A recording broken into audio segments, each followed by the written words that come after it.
Salam, selamat pagi saudara semua. Perkenalkan, nama saya Jerry Hauhaba. Saya dari Prodi Kepemimpinan Kristen semester 3. Di video kali ini saya akan mempresentasikan tugas UAS saya, mata kuliah Psikologi Kepribadian, dengan dosen pengampu Ibu Irene Daik. Adapun materi yang akan saya bagikan pada video kali ini yaitu teori kepribadian menurut B.F. Skinner. Yang kedua, Albert Bandura. Yang ketiga, Abraham Maslow. Yang keempat, Gordon Allport.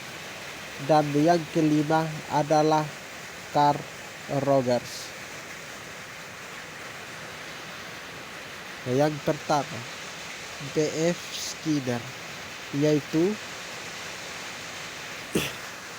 B.F. Skinner menjelaskan teori behaviorisme. Skinner berfokus menjelaskan pada pengaruh lingkungan dalam membentuk perilaku seseorang. Yang menjadi konsep utama yang dijelaskan oleh B.F. Skinner adalah conditioning operant atau perilaku yang dipengaruhi oleh konsekuensi. Artinya, kita menjaga perilaku kita karena dipengaruhi oleh yang namanya konsekuensi atau akibat dari sebuah perilaku. Dan yang kedua adalah penguatan positif, hadiah setelah perilaku diinginkan. Artinya, perilaku kita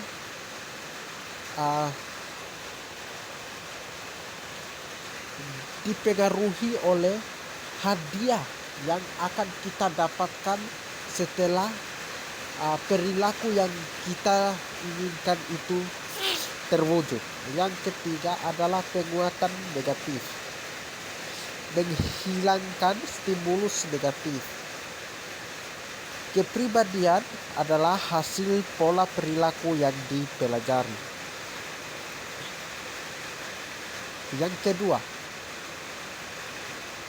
teori kepribadian menurut Albert Bandura, yaitu teori belajar sosial. Fokus pembelajaran melalui observasi konsep utama. Yang pertama, modeling, belajar mengamati. Yang kedua, self efisiensi atau keyakinan pada diri sendiri. Bagaimana kita mampu mempercayai diri kita sendiri bahwa kita bisa atau mampu melakukan sesuatu. Yang ketiga adalah reciprocal determinism, interaksi perilaku, pikiran, dan lingkungan. Interaksi perilaku, pikiran, dan lingkungan adalah hubungan atau cara komunikasi kita terhadap perilaku, pikiran, dan lingkungan kita. Perilaku dan pikiran yang akan kita wujudkan dalam lingkungan, dalam sebuah lingkungan. Kognisi berperan dalam pembentukan kepribadian.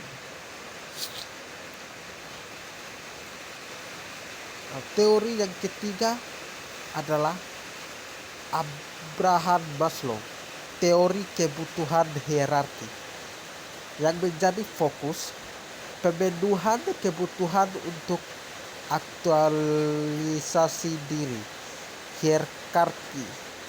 Hierarki kebutuhan fisiologis, makan, minum, dan tidur, di mana Abraham Maslow menjelaskan teori kebutuhan hierarki yang menjadi fokus utama adalah kebutuhan diri sendiri, yaitu di mana seseorang membutuhkan makan, minum, dan istirahat. Yang kedua, keamanan, rasa aman dan emosional. Bagaimana kita mampu menjadi polisi bagi diri sendiri dan mengontrol emosional kita dan menjaga kesehatan, yang artinya rasa aman terhadap fisik dan kita mampu menjaga diri sendiri dan menjaga kesehatan. Yang ketiga, sosial, hubungan, cinta, rasa memiliki. Rasa kebutuhan yang dimaksud adalah kebutuhan sosial.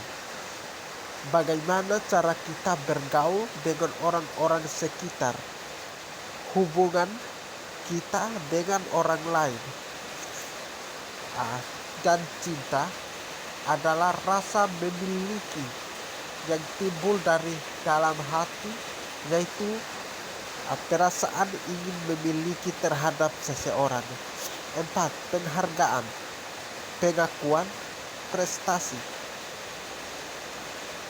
Penghargaan adalah yang pertama, kita mampu menghargai apa yang diri kita miliki dan apa yang diri kita mampu lakukan untuk melakukan sesuatu. Dan pengakuan terhadap diri sendiri itu penting. Dan prestasi adalah wujud penghargaan yang sudah atau yang diri kita capai dalam atau yang diri kita mampu mencapai sesuatu. Keempat, 5. Aktualisasi diri, potensi tertinggi. Dan kepribadian berkembang saat kebutuhan terpenuhi. Teori kepribadian yang Abraham Maslow maksud adalah teori kebutuhan hierarki, dengan kesimpulan bahwa kepribadian berkembang saat kebutuhan terpenuhi.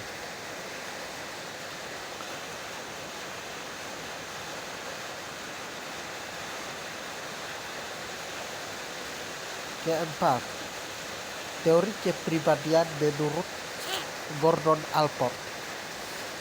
Teori trait kepribadian yang menjadi fokus utama adalah pendekatan berbasis ciri atau trait. Konsep utama, ciri kardinal, di mana ciri kardinal itu mendominasi kehidupan seseorang. Yang kedua, ciri sentral, dasar karakter seseorang, yaitu dicerminkan melalui sikap kita terhadap seseorang atau terhadap lingkungan sekitar kita. Yang ketiga, ciri sekunder, muncul dalam situasi tertentu.